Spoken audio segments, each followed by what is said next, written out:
Subscribe now and press the bell icon. Never miss an update. Now we will talk about angle of deviation in reflection. Reflection में in reflection on plane mirror.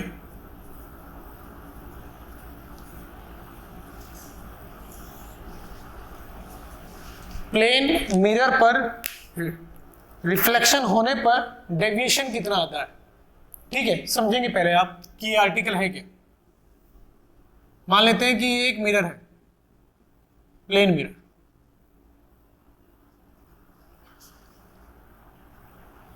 ये एक incident point, उस पे ये normal, और ये incident ray, incident angle आए, और ये हो जाएगी रिफ्लेक्टेड रे।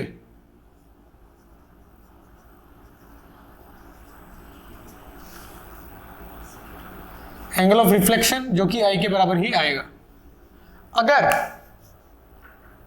आपसे ये पूछा जाए कि इस रिफ्लेक्शन के दौरान इंसिडेंट रे की डायरेक्शन में कितना डेविएशन आया, कितना रोटेट हो गई, इंसिडेंट रे अपनी डायरेक्शन से कितना रोटेट हो गई। एंगल ऑफ डेविएशन जैसे नाम से ही पता चलता है एक एंगल है, एक फिजिकल क्वांटिटी है जो एंगल है। क्लियर। वो एंगल कौन सा है कि आने वाली रे अपनी डायरेक्शन से कितना घूम गई, ये एंगल ऑफ डेविएशन। अब आने वाली रे की डायरेक्शन ये थी, इस केस में अगर मैं इस फिगर में देखूं तो ये डायरेक्शन थी आने वाली रे की। अब वो कहां है, यहां है, तो इसको कहेंगे हम एंगल ऑफ डेविएशन। डेल्टा से प्रदर्शित किया जाता है। एंगल ऑफ डेविएशन के लिए हमेशा ये नोटेशन यूज की जाती है जो मैंने लिखा, डायल बोलते हैं इसको। क्लियर। तो ये डायल कितना आएगा, हम जानते हैं कि ये टोटल एंगल कितना है, पाई है, और ये 2i है, तो ये एंगल कितना आएगा, पाई माइनस 2i। इसका मतलब रिफ्लेक्शन में जो एंगल ऑफ डेविएशन आता है वो आता है पाई माइनस 2i। समझे, यानी pi minus 2 into incident angle, ये होता है एंगल ऑफ डेविएशन। तो एंगल ऑफ डेविएशन रिफ्लेक्शन में जो आया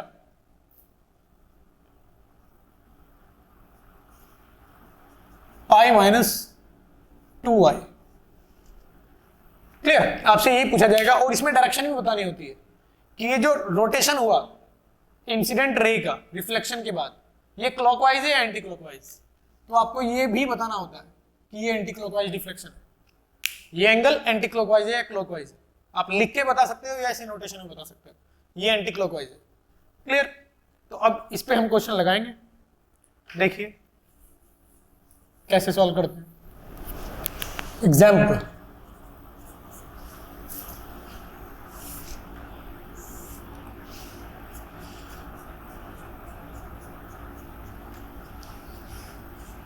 दो मिरर दिए हुए इस बार, और ये एंगल दे देता हूं मैं आपको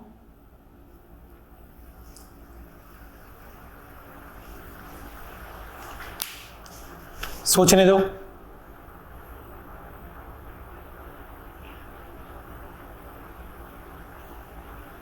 सिक्सटी डिग्री।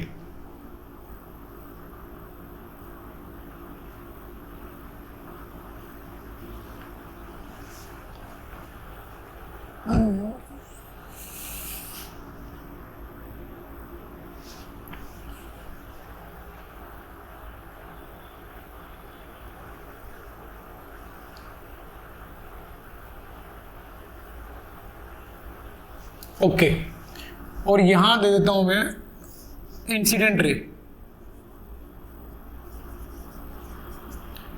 ये इंसिडेंट रे है, ये इंसिडेंट पॉइंट है, और ये इंसिडेंट एंगल 45 डिग्री। आपको बताना है टोटल एंगल ऑफ डेविएशन कितना आएगा। यहां ध्यान रखना कि ये एक मिरर था, तो ये आएगा एक डेविएशन। अगर मैं यहां भी एक मिरर लगा देता हूं, ऐसे यहां भी एक मिरर लगा दिया, तो यहां रे जाने के बाद फिर से रिफ्लेक्ट होगी। तो इस वाले रिफ्लेक्शन का भी कुछ डायल आएगा। तो यदि आपको इस पूरे प्रोसेस में डेविएशन बताना है तो जितने भी रिफ्लेक्शन होंगे हर रिफ्लेक्शन का आप अलग अलग डेविएशन निकालेंगे, उनको जोड़ देंगे डायरेक्शन के साथ। सब अगर एक डायरेक्शन में हो रहे हैं यानी सारे के सारे क्लॉकवाइज में है तो आप जोड़ देंगे, और यदि एक क्लॉकवाइज और एक एंटी क्लॉकवाइज है तो आप clockwise direction positive, anti clockwise negative, कोई सी भी एक डायरेक्शन पॉजिटिव और एक डायरेक्शन नेगेटिव लेंगे, मतलब प्लस माइनस लेंगे अगर अपोजिट डायरेक्शन में है और फिर जोड़ोगे। समझे ना? अगर एक से ज्यादा रिफ्लेक्शन है एक क्वेश्चन में, यहां अगर एक ही रिफ्लेक्शन है तो आंसर आएगा ये, लेकिन हो सकता है कि एक क्वेश्चन में एक से ज्यादा रिफ्लेक्शन हो रहे हैं, जैसे ये मैंने जो अभी पूछा आपसे। तो इस टाइप के क्वेश्चन में आप हर एक रिफ्लेक्शन पे होने वाला एंगल ऑफ डेविएशन निकालेंगे विद डायरेक्शन। सबकी डायरेक्शन सेम तो जोड़ देंगे। अगर कुछ की डायरेक्शन दूसरे से अलग है, मतलब एक 2-3 क्लॉकवाइज और 2-3 एंटी क्लॉकवाइज है, तो आप किसी एक डायरेक्शन को पॉजिटिव मानकर दूसरी को नेगेटिव मानेंगे और फिर एडिशन करेंगे। समझे? इस तरीके से आप आंसर देंगे। तो ये क्वेश्चन सॉल्व करते हैं, मैं बताता हूं आपको कैसे करेंगे। इसमें पहले रे डायग्राम बनाओ, पहले फिगर बनाओ अच्छे से, प्रॉपर एंगल लिखते हुए। अगर ये एंगल 45 है तो यहां से जो रे आएगी वो रे इस प्रकार से आएगी, सोचने दो, 105। ओके, देखो कुछ ऐसे आएगी,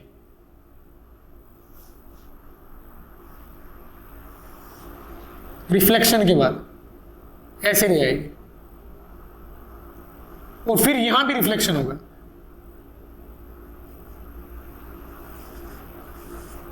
तो यहां तो समझ में आता है कि ये 45 हो जाएगा। अगर आपने इस एंगल पे कमेंट नहीं किया तो आप यहां फिगर ही ड्रॉ नहीं कर पाओगे, गलत ड्रॉ कर दोगे। तो जब आप फिगर ड्रॉ कर रहे हो तो आपको पता होना चाहिए कि ये एंगल कितना है, 45। तो 45 के अकॉर्डिंग ही ये लाइन ड्रॉ करें। ऐसा नहीं है कि आपका एंगल 45 है और आपने ये लाइन ड्रॉ कर दी 75 के करीब, क्योंकि रनिंग हैंड में बना रहे हैं, मेजर थोड़ी ना करते हैं, लिख देंगे। जैसे अभी तक हम फिगर बनाते आए 30 डिग्री को भी क्या लिख देते हैं, 60 डिग्री। 30 डिग्री एंगल है वो एक्चुअल में, और लिख देते हैं क्या, 60 डिग्री। क्वेश्चन सॉल्व हो जाता है क्योंकि हम उसको मान रहे हैं 60 डिग्री। लेकिन यहां हमारा क्वेश्चन किस पे डिपेंड करता है, रे डायग्राम पे। तो यहां अगर आपने 45 डिग्री को 30 डिग्री बना दिया, समझे ना, या 45 डिग्री को 75 डिग्री दर्शा दिया, तो फिगर गलत आएगा, फिर आप कंफ्यूज हो जाएंगे, आंसर गलत आएगा। तो अब देखो मैं कैसे कर रहा हूं, ये 45 है तो ये लाइन 45 के करीब, ऐसा नहीं बोल रहा हूं मैं आपको एकदम मेजर करके 45 लिखें, लेकिन 45 वाली लाइन 45 के करीब ही होनी चाहिए। देखो जैसे मैंने मिड में बनाई है, इन दोनों की एकदम मिड में बनाई है, मैंने मेजर नहीं किया है, लेकिन मैंने यहां नहीं बनाई कि मिड से इधर बना रहा हूं या मिड से नीचे बना रहा, मिड पे बनाई है। तो मिड पे बनाने के बाद लाइन में सीधा ड्रॉ करता जाऊंगा, यहां ये टकरा जाएगी, ये नॉर्मल आएगा। अब मैं बोल सकता हूं कि अगर ये 45 तो ये 45 और ये 60 तो ये आएगा 75, तो ये आएगा 15 डिग्री। देखो अब मुझे पता चल चुका है कि एंगल 15 डिग्री है। अब मैं यहां रिफ्लेक्शन कर सकता हूं, ऐसे जाएगा ये, कैसे जाएगी ये रे, ऐसे जाएगी, ये आएगा 15 डिग्री।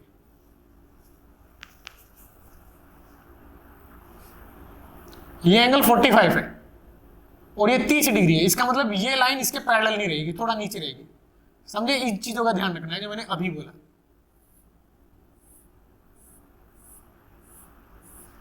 अगर ये टोटल एंगल 45 होता तो ये लाइन आप पैरेलल ड्रॉ कर सकते थे, लेकिन अब ड्रॉ नहीं कर पाओगे पैरेलल, अब थोड़ा ये नीचे ड्रॉ करनी पड़ेगी, क्योंकि एंगल कितना आएगा टोटल, 30 डिग्री आएगा। तो यानी ये लाइन और ये लाइन पैरेलल नहीं होगी, मिरर M1 और फाइनल लाइन पैरेलल नहीं होगी। इसका मतलब ये आगे जाके फिर से टकराएगी, किसके साथ, इसके साथ, M1 के साथ। 45 45 45 45 60 75, यहां 75 आएगा क्योंकि 105 है, तो ये 15 आएगा और ये 15, तो ये 30 आएगा। और 30 होने की वजह से ये लाइन इसके साथ पैरेलल नहीं आएगी, थोड़ा नीचे झुकी होगी, क्योंकि अगर ये 45 होता ये एंगल तो ये लाइन इसके पैरेलल आती। इसका मतलब यहां रिफ्लेक्शन 3 होंगे, 1 2 और फिर ये लाइन जाके आगे टकराएगी, 3 होंगे। अगर आपने ये लाइन इसके पैरेलल बना दी गलती से तो आपको तीसरा रिफ्लेक्शन नहीं मिलेगा, आपका आंसर अलग आएगा।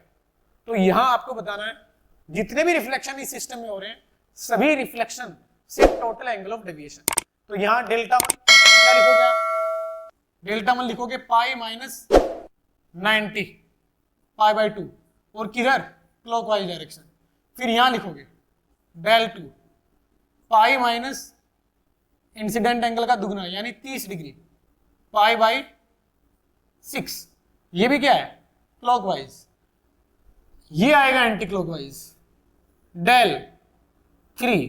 और इस वाली रे को मैं ऐसे बना देता हूं इधर, ये दोबारा फिर M1 से टकराएगी, रे इधर से आ रही है, ऐसे रे आ रही, समझे? इसके साथ कितना एंगल बना रही है रे, इसके साथ अगर मैं यहां पैरेलल लाइन ड्रॉ करूं तो आपको पता चलेगा ये एंगल 15 डिग्री है, तो ये 75 डिग्री आएगा। सोचना मैं क्या बोल रहा हूं, ये वाली लाइन है ये आगे जाके टकराएगी M1 से, तो ये वाली लाइन ये है, ये लाइन, ये वाली लाइन ये जाके M1 से टकराएगी तो ये एंगल 75 आएगा, और फिर ये ऐसे जाएगी तो ये भी 75 आएगा, और 75 कितना होता है 150, तो यहाँ आएगा पाई माइनस 150 डिग्री। 150 डिग्री को भी पाई में लिखा जा सकता है, कैसे? इसको लिख सकते हैं 150 पाई बाई 180, 3 5 6 5 पाई बाई 6, इसको लिख सकते हैं 5 पाई बाई 6, और ये आएगा इस बार एंटी क्लॉकवाइज। तो इन दोनों को जोड़ो, उसमें से इसको घटा दो, आंसर आ जाएगा। क्या करोगे आप? Del net del 1 plus del 2 minus del 3 जोड़ोगे 2 पाई माइनस ये आएगा 3 माइनस 4 पाई बाई 6, 3 दूनी 6 3 माइनस 4 बाई, इसमें से घटाएंगे minus pi plus 5 pi by 6, तो फाइनल आंसर आएगा पाई माइनस ये और ये प्लस पाई बाई 6। पूरा जोड़ोगे तो ये आ जाएगा, और मैंने पॉजिटिव इसको माना है, ये पॉजिटिव ये नेगेटिव, तो पॉजिटिव आंसर आने का मतलब ये है, फाइनल आंसर ये आएगा। इस तरीके से आप आंसर दे सकते हैं, समझे? तो यही क्वेश्चन आपका होमवर्क रहेगा।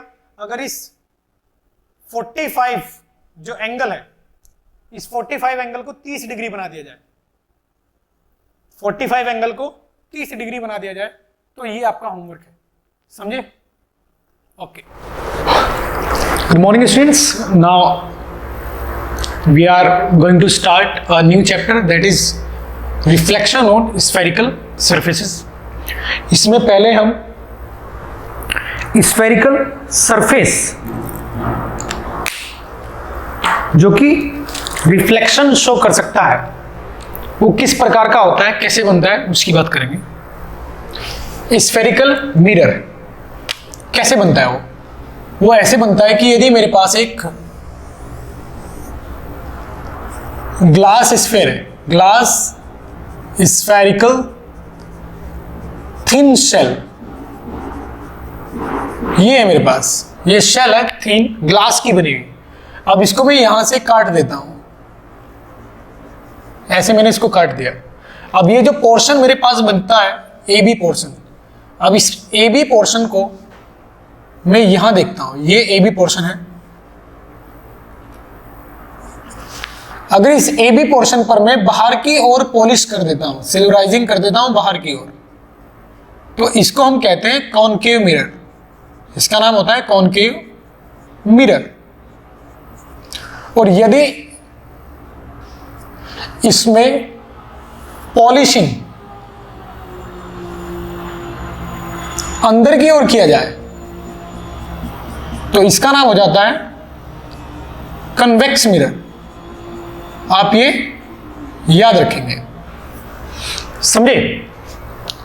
अब कनकेव मिरर हो या कन्वेक्स मिरर हो, इसमें कुछ साइन कन्वेंशन होते हैं और कुछ टर्मिनोलॉजी होती है। तो वो टर्मिनोलॉजी हमें आनी चाहिए और साइन कन्वेंशन हमें आनी चाहिए। टर्मिनोलॉजी से मेरा मतलब क्या है कि इस कनकेव या कन्वेक्स मिरर में पॉल क्या होता है, प्रिंसिपल एक्सिस क्या होता है, रेडियस ऑफ कर्वेचर क्या होती है, फोकल लेंथ क्या होती है, ये सारी बातें हमें पता होनी चाहिए। तो अब मैं एक फिगर बनाऊंगा जिसमें जो भी टर्मिनोलॉजी है वो आपको बताऊंगा। तो पहले हम लिखेंगे यहां terminology.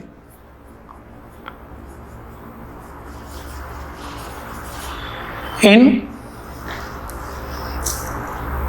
Spherical mirror, spherical mirror में जो टर्मिनोलॉजी यूज की जाती है वो क्या है? देखिए, कोई भी ले सकते हैं आप, चाहे कनकेव ले इसमें से, चाहे कन्वेक्स ले। तो मैं अभी कनकेव ले लेता हूं। कनकेव मिरर को इक्वल दो भागों, कनकेव मिरर को इक्वल दो पोर्शन में डिवाइड करने वाला एक ऐसा एक्सिस जो कनकेव मिरर के सेंटर से पास हो, प्रिंसिपल एक्सिस होता है।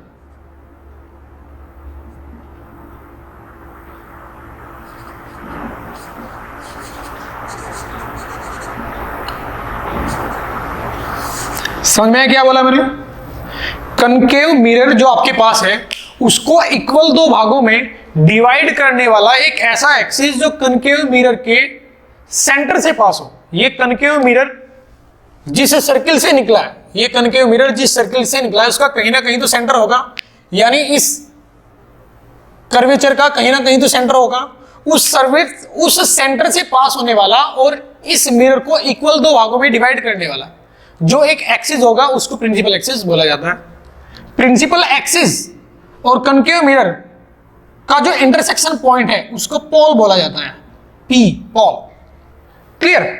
सी और पी के बीच की डिस्टेंस को रेडियस ऑफ कर्वेचर बोला जाता है। इसका मतलब ये कनकेव मिरर जिस शेल से बना है उसकी रेडियस को हम रेडियस ऑफ कर्वेचर कहते हैं। तो ये जो डिस्टेंस है इसको हम रेडियस ऑफ कर्वेचर कहते हैं, आर से दर्शाते हैं। तो आपको मैंने यहां principal axis, pole, radius of curvature, ये तीन बातें अभी मैंने आपको बताई। फोकल पॉइंट, फोकल प्लेन क्या होता है ये बात भी मैं आपको बताऊंगा, धीरे धीरे सुनते जाएं आप। अब इसमें साइन कन्वेंशन क्या होता है उसके बारे में बात करेंगे। ठीक है, तो साइन कन्वेंशन लिख रहा हूं मैं। फोकल पॉइंट कहां होता है वो आपको पता चलेगा, नेक्स्ट आर्टिकल में बताऊंगा कि फोकल पॉइंट होता कहां है। इसमें मिड में आता है, मिड में क्यों आता है वो चीजें मैं आपको बताऊंगा। सी और पी के एकदम मिड में आता है, क्यों आता है चलो मैं लिख देता हूं कि मिड में आएगा, सी और पी के बीच में मिड में आएगा फोकल पॉइंट। ये मिड में क्यों आता है और मिड में नहीं आएगा तो क्यों नहीं आएगा वो आपको मैं नेक्स्ट आर्टिकल में बताऊंगा। तो अभी आप ये फिगर बना लें, ये फोकल पॉइंट। फोकल प्लेन क्या होता है, फोकल पॉइंट आगे अच्छे से क्लियर होगा। अभी यहां मैं साइन कन्वेंशन लिख देता हूं।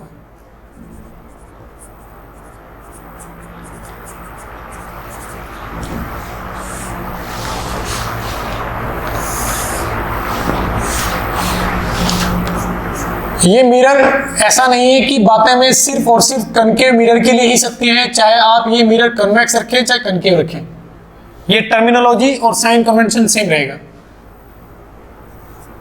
पी को हम ट्रीट करेंगे ओरिजिन, ओरिजिन की तरह ट्रीट करेंगे पी को। अब पी के रेस्पेक्ट में जो भी रे प्रोपेगेशन की डायरेक्शन है, पी के रेस्पेक्ट में जो रे प्रोपेगेशन की डायरेक्शन है वो पॉजिटिव होगी।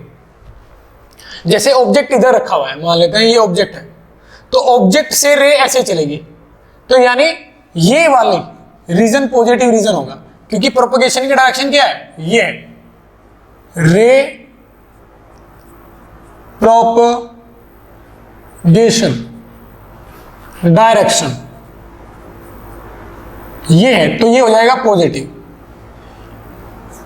यानी ये डायरेक्शन हो जाएगी पॉजिटिव आगे वाली, और पीछे वाली डायरेक्शन हो जाएगी यहां से निगेटिव।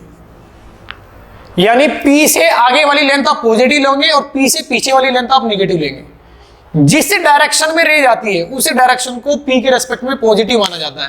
मतलब पी ओरिजिन, पी से आगे पॉजिटिव और पी से पीछे निगेटिव। आगे पॉजिटिव क्यों, क्योंकि उस डायरेक्शन में रे जा रही है। क्लियर?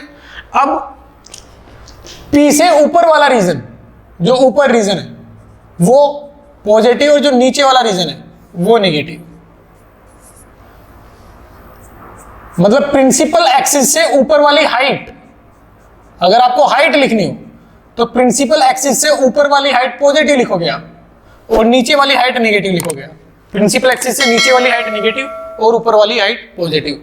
ये साइन कन्वेंशन की ये बातें आपको याद रखनी है। अब जैसे मान लेते हैं आपको ये ऑब्जेक्ट दिया हुआ है, क्लियर, देखो साइन कन्वेंशन यूज कैसे होगा।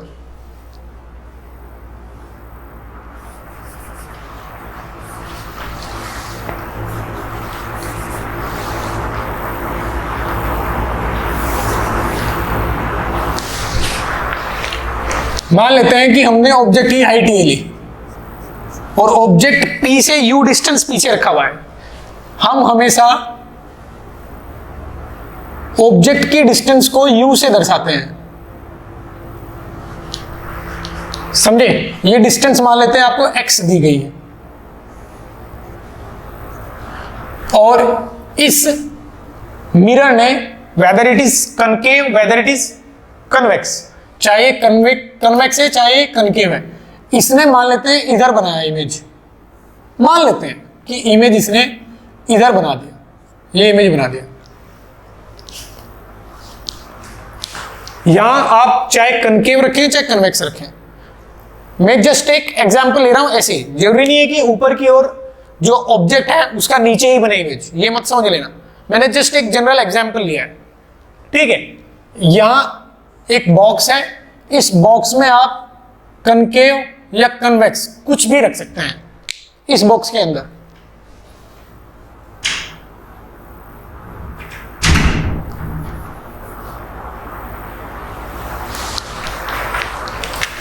बॉक्स के अंदर मिरर है, स्फेरिकल मिरर, वो दोनों में से कोई भी हो सकता है। इस ऑब्जेक्ट का इमेज ये बनता है, ये हाइट ऑफ ऑब्जेक्ट HO और ये हाइट ऑफ इमेज HI। तो आप क्या लिखोगे, ऑब्जेक्ट की जो डिस्टेंस है वो -x हो गया क्योंकि P से पीछे, और P से पीछे हम निगेटिव लेते हैं। ये मान लेते हैं y डिस्टेंस है P से, P से आगे इमेज बनाए y डिस्टेंस पर, तो आप जो लोकेशन आएगी इमेज की वो V से लिखा जाता है और उसको लिखोगे +y। अगर आपसे पूछा जाए कि हाइट ऑफ ऑब्जेक्ट बताओ ये, और ये हाइट आ रही है मान लेते हैं a हाइट आ रही है, तो आप लिखोगे हाइट ऑफ ऑब्जेक्ट आएगा +a, और ऐसे हाइट ऑफ इमेज आप लिखोगे मान लेते हैं b आ रही है मेजर करने के बाद, तो हाइट ऑफ इमेज आप लिखोगे -b। -b हाइट का मतलब होता है कि वो इमेज नीचे बन रहा है, +a का मतलब होगा कि ऑब्जेक्ट प्रिंसिपल एक्सिस से a मीटर ऊपर है, समझे ना, ऊपर की ओर है। और आप ये बोल सकते हो कि -x होने का मतलब क्या है कि ऑब्जेक्ट P से, पोल से प्रिंसिपल एक्सिस पे पीछे है। V पॉजिटिव आने का मतलब क्या है कि इमेज P से आगे है, क्लियर, कितना, y डिस्टेंस। तो कुल मिला के यहां हमें ये साइन कन्वेंशन प्रॉपर नॉलेज देता है पोजीशन की। सिर्फ डिस्टेंस से काम नहीं चलेगा, हमें + भी सीखना पड़ेगा, इसलिए मैं आपको ये साइन कन्वेंशन सिखा रहा हूं। जिस डायरेक्शन में रेंज आती है वो डायरेक्शन पॉजिटिव होगा, यानी इस लेंथ y को मैं पॉजिटिव y लिखूंगा, +y, यानी location of image will be +y, location of object will be -x, height of object will be +a, height of image will be -b। Minus क्या दर्शाता है, प्लस क्या दर्शाता है, ये आपको क्लियर होना जरूरी है, समझे। Now in this video we will talk about focal point of spherical mirror या फोकल लेंथ या फोकल प्लेन।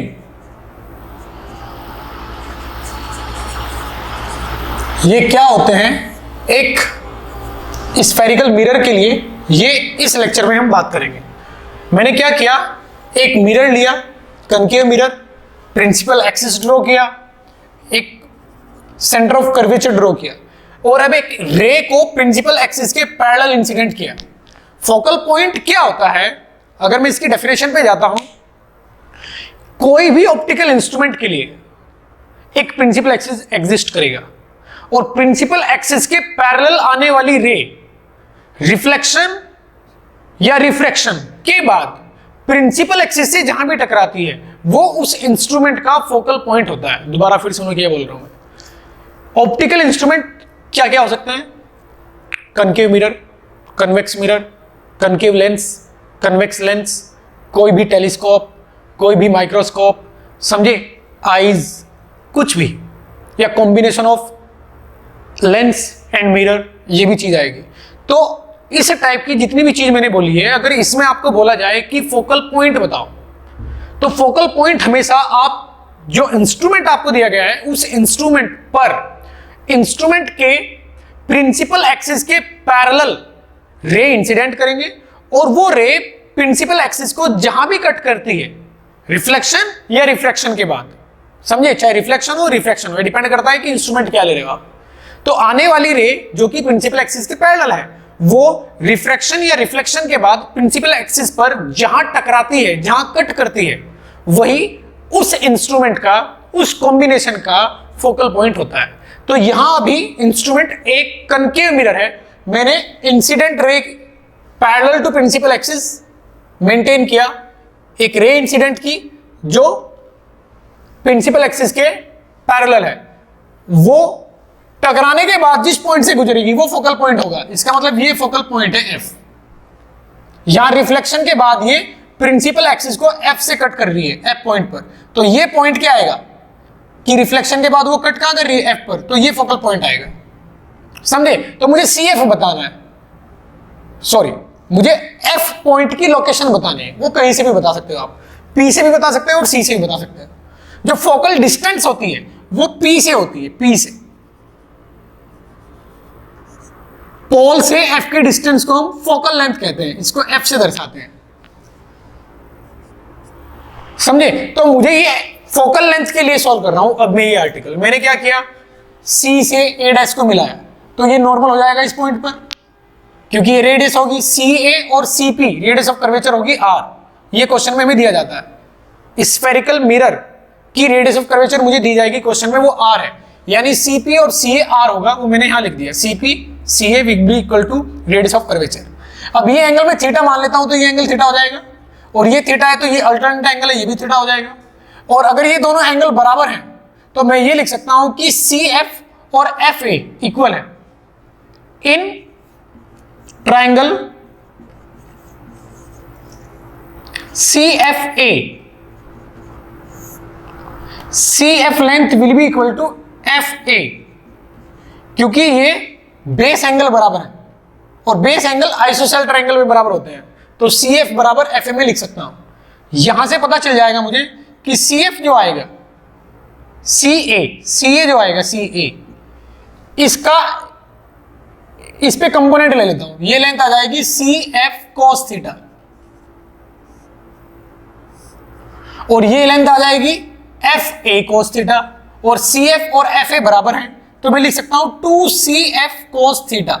सी ए जो आएगा, सी ए वो आएगा 2cf cos थीटा, क्योंकि cf इधर cos थीटा और fa इधर cos थीटा, तो ये टोटल हो जाएगा cf cos theta plus fa cos theta, और cf fa बराबर है, तो ये टोटल लेंथ आ जाएगी 2cf cos थीटा। क्लियर यहां तक? अब ca है रेडियस, 2cf cos थीटा, तो मेरे पास जो CF आएगा वो आ जाएगा r/2 cos थीटा। तो यहां से जो F है वो आ जाएगा कैपिटल R, यानी CP minus CF। CP minus CF क्या आएगा? FP आएगा, यानी कैपिटल R माइनस ये लेंथ स्मॉल f आ जाएगा, और ये लेंथ कितना है? CF, r/2 cos theta. इस पूरी लेंथ में से ये लेंथ घटा दूं और ये लेंथ ये है, CF ये है, तो R माइनस सी एफ, ये होती है फोकल लेंथ।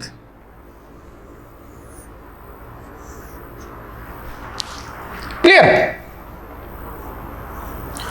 अब यदि ये जो रे है इंसिडेंट रे, ये इंसिडेंट रे बहुत ज्यादा करीब है प्रिंसिपल एक्सिस के, यानी ये जो हाइट है h, इस हाइट h को मैं बहुत ही ज्यादा कम कर देता हूं, तो ये एंगल बहुत ही ज्यादा छोटा हो जाएगा थीटा, और थीटा बहुत ज्यादा छोटा हो जाएगा तो मैं यहां cos थीटा को 1 लिख सकता हूं, और f क्या हो जाएगा? r माइनस r/2, तो यहां लिख सकते हैं if h is very less then theta will be equal to 0 degree almost. तो यहां से f जो आएगा वो r minus r by 2 into 1 यानी r बाई 2। तो f आ जाएगा r बाई 2। लेकिन ये एक कंडीशन लगाने के बाद आया। f क्या है? एक कंडीशन लगाने के बाद। वो कंडीशन क्या है कि जो इंसिडेंट रे है वो प्रिंसिपल एक्सिस के करीब होनी चाहिए, और इस रे को बोला जाता है पैरा एक्सियल रेज। क्या बोला जाता है? Para axial rays. समझे? तो मतलब जो रेज प्रिंसिपल एक्सिस के करीब होती हैं उनका नाम होता है para axial rays. It means for para axial rays, it means for para-axial rays focal length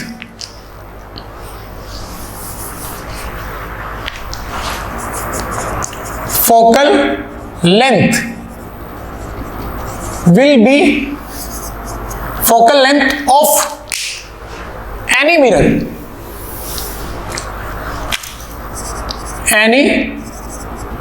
चाहे कॉन्केव हो चाहे कन्वेक्स हो, any mirror, focal length of any mirror will be r by 2 and focal point will be midpoint of C and P, centre of curvature और पोल का mid point focal point होगा। समझे? और ये लेंथ सी एफ पी इसका मतलब focal length हमेशा r by 2 आएगी। ये चीज आप याद रखेंगे। क्लियर? ये किसके लिए है? सिर्फ पैरा एक्सियल रेज, मतलब वो रेज जो एक्सिस के करीब है। मार्जिनल रेज के लिए नहीं है, जो एक्सिस से दूर है उनके लिए फॉर्मूला ये आएगा। तो ये डिफरेंस आपको पता होना चाहिए। आप किसी से भी पूछोगे वो डायरेक्ट आंसर देगा कि f बराबर r by 2 होता है। आप किसी से पूछो कि फोकल लेंथ किसी मिरर की कितनी होती है, वो बोलेगा r by 2। नहीं, ये गलत है। r by 2 किसके लिए? पैरा एक्सियल रेज के लिए r by 2 होता है, अदरवाइज ये होता है फॉर्मूला फोकल लेंथ का। समझे? तो ये कॉन्सेप्ट आप याद रखेंगे। अब फोकल प्लेन की बात करते हैं। फोकल प्लेन वो प्लेन होता है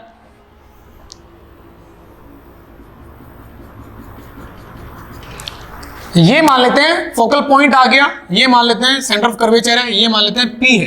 तो फोकल प्लेन वो प्लेन है जो कि प्रिंसिपल एक्सिस के परपेंडिकुलर और फोकल पॉइंट को लाई करे। एक ऐसा प्लेन जो कि प्रिंसिपल एक्सिस के परपेंडिकुलर और फोकल पॉइंट को लाई करे। ये फोकल पॉइंट है और प्रिंसिपल एक्सिस के परपेंडिकुलर ये प्लेन है, इसको कहते हैं फोकल प्लेन। ये छोटी छोटी बातें हैं लेकिन बहुत इंपॉर्टेंस रखती हैं। इन बातों पर क्वेश्चन फ्रेम किए जाते हैं IIT JEE एडवांस में। समझे?